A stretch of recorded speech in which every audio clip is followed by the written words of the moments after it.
Guys, stop dropshipping in 2022. I want you to do this instead. What's up guys, my name is Cam Howard. I've done over 7 figures in e-commerce and I want to tell you guys in this video exactly why you shouldn't be doing dropshipping the traditional way in 2022. Now, I know you're probably thinking, Cam, don't you do dropshipping? Why shouldn't we do this? What's the new thing? And I want to go over all this inside this video because there's a good chance that you've never even started an online business, or if you've even tried dropshipping, you're probably still just using AliExpress, using slow shipping times, and not doing dropshipping the right way. And I want to be the one that shows you the right way to build an e-commerce store. So without further ado, let's get right into the video. Here we go.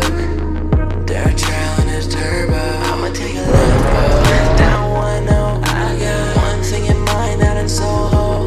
All I wanna do is drive alone, and red lights mean go. So let's First off, yes, the title of this video is you shouldn't be doing dropshipping in 2022. And the reason why I say that is because I see a lot of people trying to do Shopify dropshipping the wrong way. All they're doing is they're taking simple products, they're not branding anything, and they're only using AliExpress. Now, I want to clarify, using AliExpress to test products is perfectly fine. I still use AliExpress to test all my products, but the way that people go wrong about dropshipping is they don't switch to a private sourcing agent that allows them to get fast shipping, branded products, and branded packaging. And this sounds like a lot, but trust me, it really isn't that much when you finally get the hang of things. Using AliExpress and a private supplier, there's not much of a workload difference that goes into each thing. The only difference is that when you're using private suppliers, such as different sourcing agents, or using US suppliers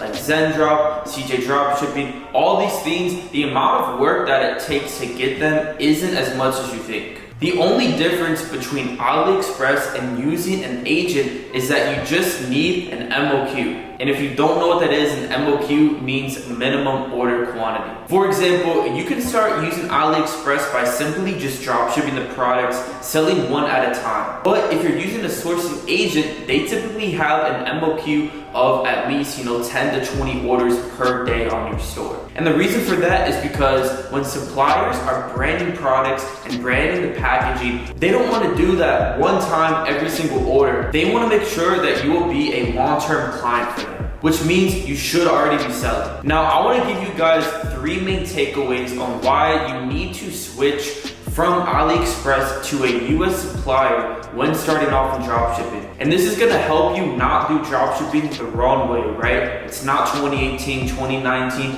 even 2020. You have to start learning how to build an actual brand after you see initial success. And even if you haven't had your first successful store, it's very important for you to watch this before you do, so you know exactly the next steps from when you first see your first successful store to going in and transitioning into a real brand. And the first reason why it's important to transition into actually building a brand is customer loyalty. For example, if your product is fully branded, you have a good customer experience by fast shipping and everything like that, you're going to have a very high customer returning rate. And typically, if you have all these things in place, your customer returning rate should be at least 20%. And this means that 20% of people that have already bought from you the first time have bought again. So essentially, from you switching from just AliExpress to actually building a real brand, you are now making 20% more simply from just returning customers. And that's also free customers to you because you didn't have to pay anything for another purchase. So for example, let's say your business makes $100,000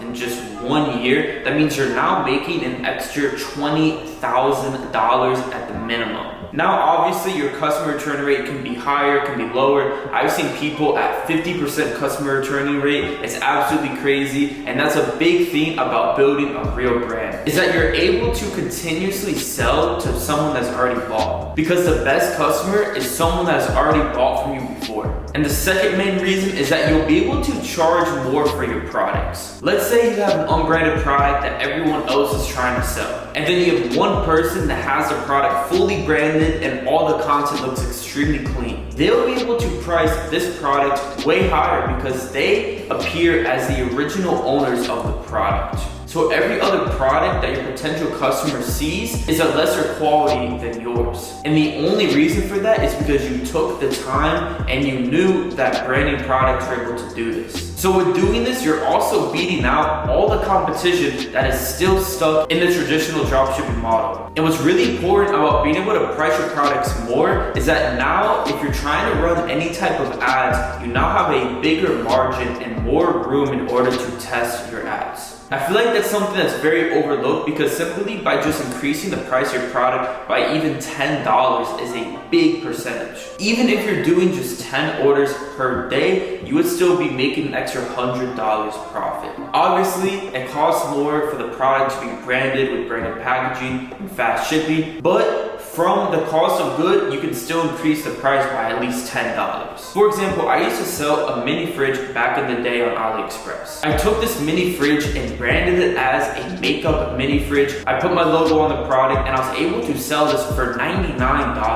I saw other people selling this product for $69 to $79 as well. But their product was unbranded and they didn't know how to get the product branded. So for one, I was able to increase the price of my product and the customers are going to me because my product seemed more legit. Because realistically, people will pay more for a better product that appears higher quality than one that isn't. Because the goal for you is to increase the trust between you and the potential customer as much as possible. And lastly, and the most important thing is you will actually be able to exit your brand and sell it off to other people, investors, etc. This is something that is so overlooked and people really have no idea how to do it. I'll give you guys an example. Let's say you have one store that did 100K in sales in 1 year, but they were still using AliExpress. They had bad customer issues. Their customer support wasn't too good. They didn't have any branding on the products. They had very slow shipping. Just a very overall bad customer experience. And then you had this other store that did the same amount of sales in the same amount of time,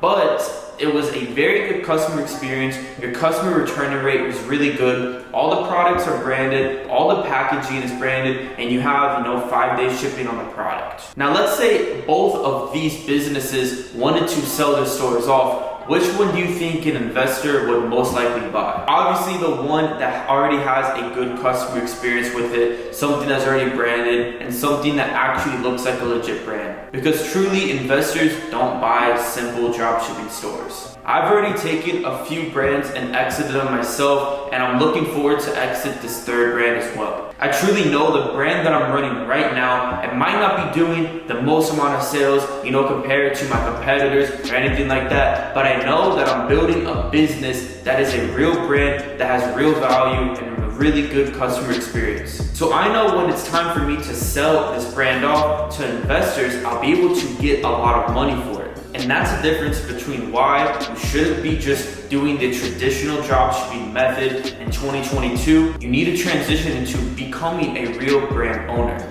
Now, I wish someone would have said this to me when I first got started, because if I would have known this, I would have been really ahead in the game. And that's exactly why I made this video for you guys, because I wish I knew this before when I first started off. Because I wouldn't be, just trying to find a bunch of winning products, trying to chase a rabbit that's continuously running.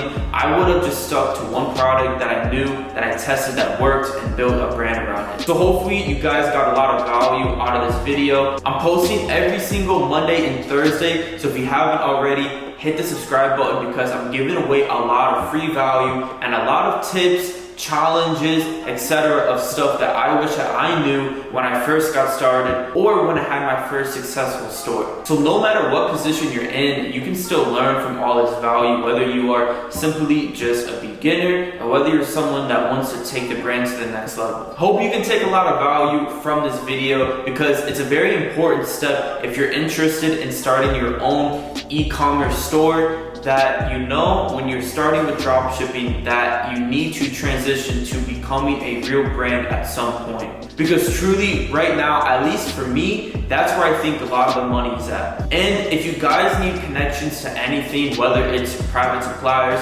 whether it's connections to investors, you can always feel free to reach out to me on Instagram. I don't mind giving you guys these connections because I know how hard it was when starting off trying to find these connections, this connection, so I can definitely give those to you guys. But with that being said, I will see you guys inside the next video on Monday.